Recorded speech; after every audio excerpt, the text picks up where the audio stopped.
RD बातमी.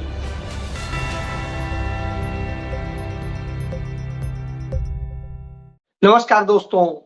सरकार दंगे कराएगी, सरकार नफरत फैलाएगी, सरकार असमानता पैदा करेगी, सरकार छुआछूत कराएगी और सरकार आपके हक छीन लेगी। जी हां, आज कमोबेश यही हो रहा है। आपकी आबरू लूटने वाले तो वो सरकार के लोग, आप पर हमला करने वाले वो सरकार के लोग और तमाम साजिशें रचने वाले वो सरकार के लोग। और सरकार निकम्मे की तरह से बैठी रहती है। शुरू करता हूं जिस तरह की स्थितियां हैं। बहराइच में दंगा हुआ, दंगा नहीं हुआ, एक यात्रा निकाली गई। काहे की यात्रा थी? कि माता दुर्गा की प्रतिमा विसर्जन की यात्रा। मैंने वेद पढ़े हैं, वेदांग पढ़े हैं, उपनिषद पढ़े हैं, गीता पढ़ी, रामायण पढ़ी और कुछ आदि ग्रंथ पढ़े। जो हिंदू धर्म ग्रंथ कहे जाते हैं वो सारे पढ़े। सब मैंने पूरे में देख डाला। कहां पर है जहां कोई जुलूस निकालने, इस तरह की वो निकालने का कोई प्रोविजन हो? मुझे तो मिला नहीं। बहरहाल सप्तशती पढ़ डाला और सप्तशती का चूंकि मैं खुद 9 दिन का व्रत रहता हूं तो रोजाना घर में उसका पाठ होता है। और आप ये समझिए कहीं एक जगह मुझे नहीं मिला कि माता की कहीं यात्रा निकालने का या उनका जुलूस निकालने का कुछ होता हो। कहीं पे डीजे टाइप का जो कहेंगे वो बजाने का होता हो। भजन कीर्तन करने का है प्रोविजन, उसमें मंजीरा ढोलक इसका है। हमारे यहां लाउड स्पीकर लगा के वो करने का नहीं है।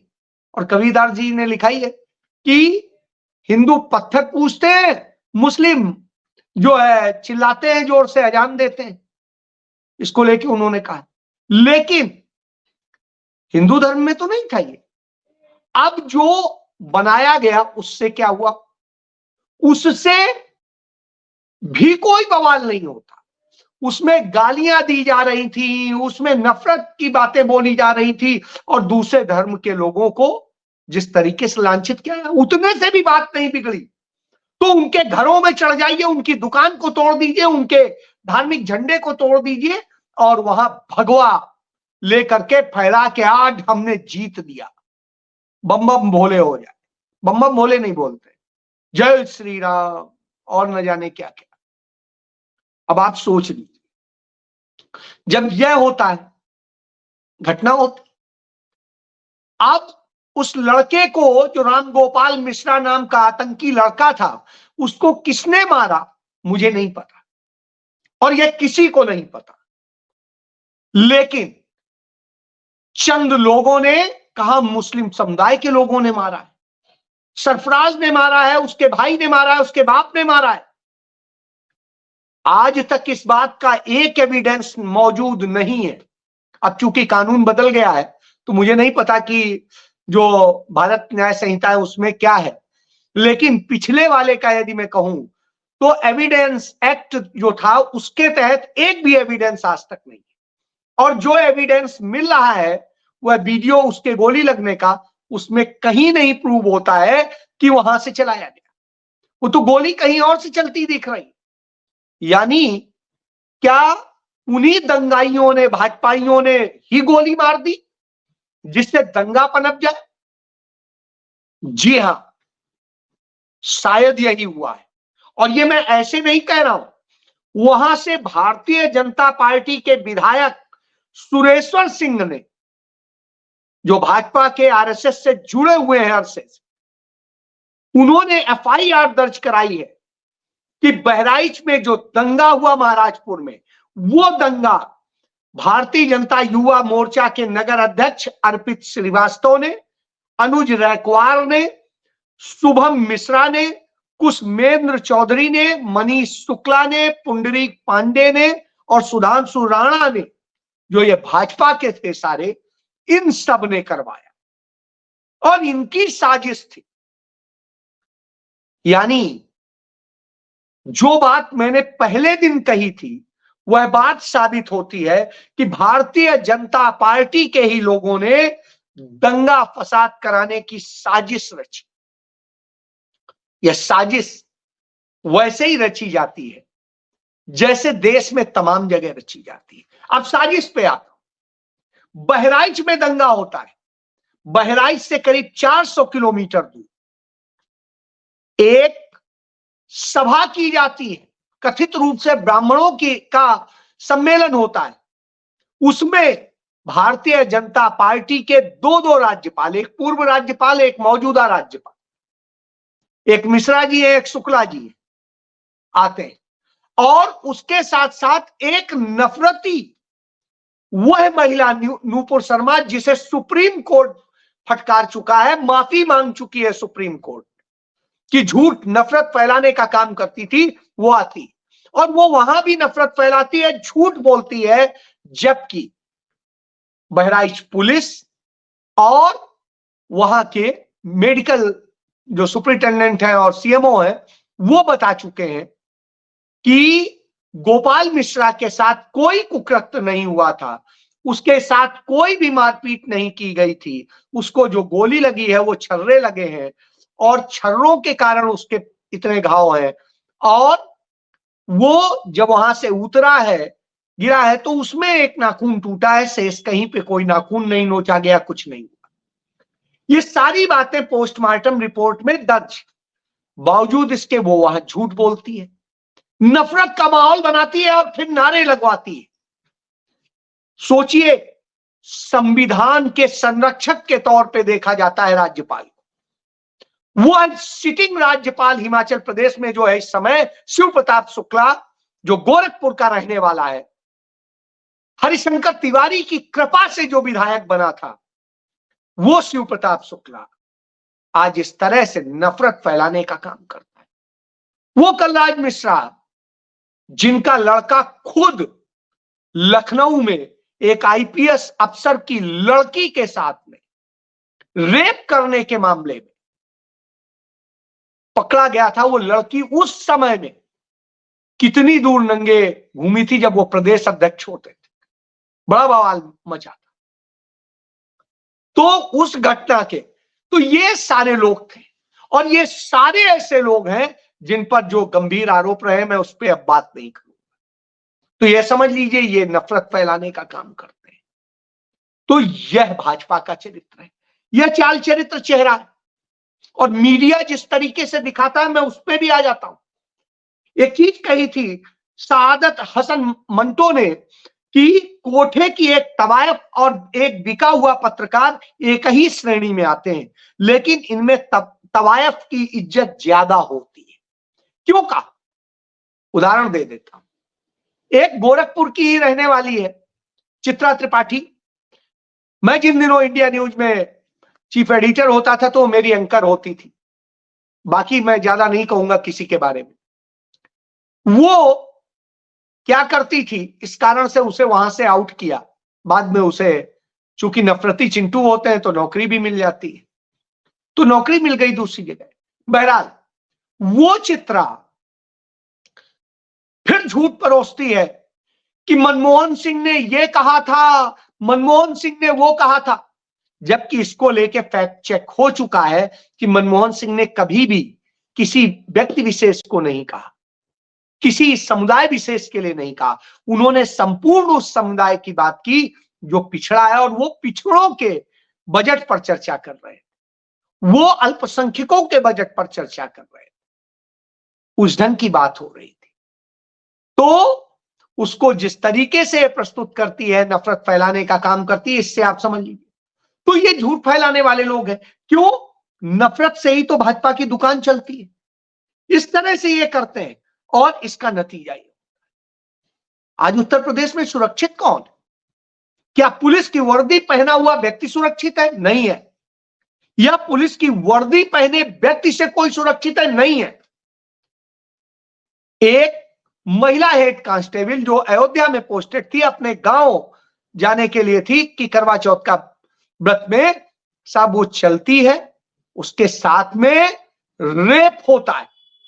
उस वर्दीधारी महिला के साथ में, और न जाने क्या क्या होता है। यह उदाहरण इस बात का दे रहा हूं कि अमित शाह ने उसी उत्तर प्रदेश में कहा था कि उत्तर प्रदेश इतना सुरक्षित हो गया है कि रात को अकेले स्कूटी में कोई महिला जेवर पहन के चली जाए तो कुछ नहीं सुरक्षित। आज स्थिति यह है कि महिला दिन में भी सुरक्षित नहीं है, रात की बात तो छोड़ ही दीजिए। तो यह स्थिति है। और जैसे होता है, भदोही में बीजेपी से जुड़ा हुआ था, वो स्कूल का प्रिंसिपल, उसकी गोली मार के हत्या कर दी जाती है। तो कौन सुरक्षित है इस देश में? सबसे बड़ी बात तो सुरक्षित होने की जब बात आती है तो निश्चित रूप से आता है कि इस देश के अंदर आज असल में कोई सुरक्षित नहीं रह गया। जम्मू कश्मीर की बात कर लेता हूं। 2019 में अनुच्छेद 370 के 2 क्लॉजेस खत्म करते वक्त दावा किया था नरेंद्र मोदी ने कि अब तो वहां अमन चैन आएगा। 5 साल से अधिक समय तक वहां राष्ट्रपति शासन रहा और नरेंद्र मोदी की सरकार रही। उसके पहले जो है 3 साल उन्होंने सरकार चलाई पीडीपी के साथ मिलकर। उसके बाद में 2 साल तक वैसे राष्ट्रपति शासन रहा, यानी पिछले 10 साल से अधिक से उनका ही शासन। और बावजूद इसके हालात ये, अब तो पुलिस और आर्मी जो भी कुछ कहते हैं वहां पर, सुरक्षा, लॉ एंड ऑर्डर, सब कुछ केंद्र सरकार के हाथ में, नरेंद्र मोदी अमित शाह के हाथ में, एलजी मनोज सिन्हा के हाथ में। तो साहब जब उनके हाथ में और स्थिति है फिर भी कुछ नहीं सुधर रहा है, मतलब आज भी सरकार भले बन गई हो उमर अब्दुल्ला की, लेकिन उन्हीं के हाथ में स्थिति क्या होती। हालात ये है कि गंदरबल में जहां से उमर अब्दुल्ला जीते हैं वहां पर एक आतंकी हमला होता है, टारगेट किलिंग होती है। वहां के एक डॉक्टर, एक नागरिक की हत्या कर दी जाती है और 5 प्रवासी लोगों की हत्या कर दी जाती है। यानी किस तरीके से हत्याओं का सिलसिला चल रहा है। और इसमें जो ग्रुप जिम्मेदारी लेता है आतंकी हमले की, वो ग्रुप पाकिस्तान परस्त है। अभी जस्ट सितंबर महीने में हमारे विदेश मंत्री ने कहा था कोई भी पाकिस्तान एससीओ की मीटिंग में हिस्सा लेने नहीं जाएगा, क्योंकि जब तक आतंकवाद नहीं रुकेगा ये हम नहीं जाएंगे। और उसके बाद में यू टर्न लेते हैं और पहुंच जाते हैं, लेकिन कोई समाधान नहीं, वहां से लौट के आया और यह घटना हुई। इसके पहले आप देखिए लगातार 3 महीने में जितनी घटनाएं हुई वो अपने आप में रिकॉर्ड है कि हिंदुस्तान के इतिहास में इतनी घटनाएं नहीं हुई, इतने कम समय में उतने आतंकी हमले हो गए। जहां जहां नहीं भी होते थे वहां होने लगे। सब 4 गुना सुरक्षा, पुलिस, सब कुछ तो नरेंद्र मोदी को रिपोर्ट करती है। फिर ये क्यों हो रहा है? क्योंकि यह सरकार अशांति चाहती है। शांति रहेगी तो क्या होगा? दिल्ली में पुलिस और लॉ एंड ऑर्डर सब कुछ किसके हाथ में है? नरेंद्र मोदी, अमित शाह के हाथ। और स्थिति क्या है? वहां सीआरपीएफ का जो हेडक्वार्टर होता है, वहां पर स्कूल के सामने सीआरपीएफ बम विस्फोट होता है रोहिणी में। और जिस तरह की घटना होती है वो अपने आप में शर्मनाक है। एक घटना है, लगातार इस तरह की घटनाएं हो रही। कहीं नक्सली हमले हो रहे, छत्तीसगढ़ में आपने देखा, महाराष्ट्र में देखा, सैन्य बल के लोग, अर्धसैन्य बल के लोग मारे जा रहे हैं। कांग्रेस का एक जो है झारखंड में पदाधिकारी था, लड़का था, युवा था, वो मार दिया गया नक्सलियों द्वारा। सारी घटनाएं हो रही।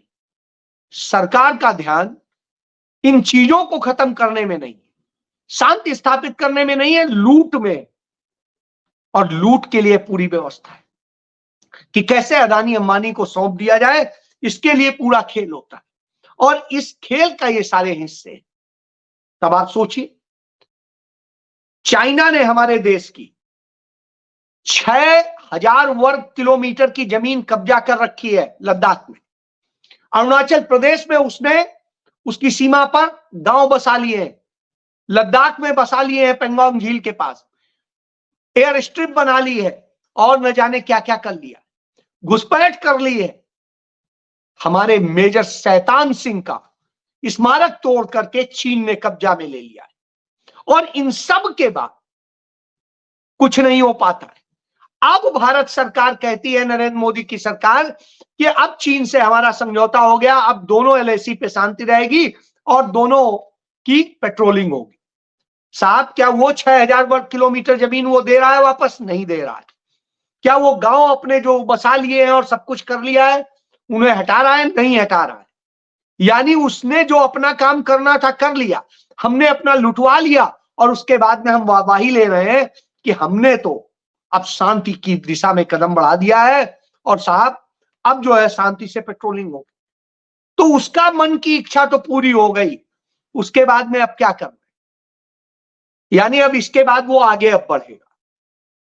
तो यह स्थिति है, और जब यह स्थिति हो निश्चित रूप से चिंता का विषय होती है। किसने किया? आखिर कौन है? ये ब्लास्ट कौन कर रहा है? कौन ये कर रहा है? कौन आतंकी हमले कर रहा है? एलआईसी पे जो ये आप बात कर रहे हैं, कौन है इसके लिए जिम्मेदार? कौन? सारी चीजों का जब आप आकलन करेंगे तो अंततः समझ में आता है कि इन सारी साजिशों में कहीं ना कहीं एक क्लू मिलता है। अंत में घूम के आरएसएस बीजेपी के पास पहुंच जाता है। इनकी मिली भगत से तमाम चीजें होती। हमने कारगिल देखा था, क्या हुआ था? आप देखिए, बिल्कुल इसी तरह की घटना है। कारगिल में पहले हम आराम से पाकिस्तान को घुसपैठ कर लेने देते हैं, वो आके जम जाता है, और उसके बाद में फिर हम कहते हैं हमें तो एक व्यक्ति ने, हम गए पाकिस्तान, उसने हमें बता दिया, और जब बता दिया तो हमने कहा, हमने उसे खाली करा। अपने हमने सैकड़ों सैनिक, सैकड़ों जवान, सैकड़ों अफसर मरवा करके कहा हमने खाली करा लिया, हमने कब्जा कराया, हमने खाली करा लिया और हम बहादुर बन रहे हैं। ये बहादुरी है? शर्म आनी चाहिए थी अटल बिहारी वाजपेयी की सरकार, लेकिन उसको बहादुरी बता के चुनाव जीत लिया गया 99 का लोकसभा चुनाव। यह एक प्रयोग था। इसके बाद में नरेंद्र मोदी ने उस प्रयोग को आगे बढ़ाया, कभी सर्जिकल स्ट्राइक, कभी कोई चीज इस तरह से करके, लेकिन कभी जवाब नहीं दिया कि पठानकोट में घुस के जो हुआ वो क्या था, पुलवामा में जो हुआ वो क्या था, और तमाम जगह जो घटनाएं हो रही हैं वो क्या था। कोई जवाब नहीं। क्यों? क्योंकि जो है वो समझा जा सकता है। इसके बाद आप आ जाइए, पूरी दुनिया में हम बताते घूम रहे हैं कि हमने तो बहुत बड़ा तीर मार लिया। हमें जिस तरीके से बांग्लादेश धमका रहा है कि हसीना को हमें वापस कर दो, नहीं तो समझ लेना, इतनी औकात उस तुच्छे से देश की हो गई जिसे हमने बनाया, लेकिन हो रहा है। विश्व गुरु है साहब, तो विश्व गुरु ने यह हालत की है। असल में विश्व गुरु बन गए। न बेटियां सुरक्षित, न बच्चे सुरक्षित, न लड़कियां सुरक्षित, न स्कूल के अंदर कोई सुरक्षित, न स्कूल के बाहर सुरक्षित, न घर में सुरक्षित, और इसके बाद में कहेंगे आप कि आपने बड़ा काम कर दिया। तो साहब ये मान लीजिए कि ये लोग असल में इस देश को जलाने का काम करते हैं, इस देश को खत्म कर देने का काम करते हैं, और इसलिए हम ये कहते हैं, इसीलिए यह कहा जाता है कि साजिश रचने का नाम है आरएसएस बीजेपी।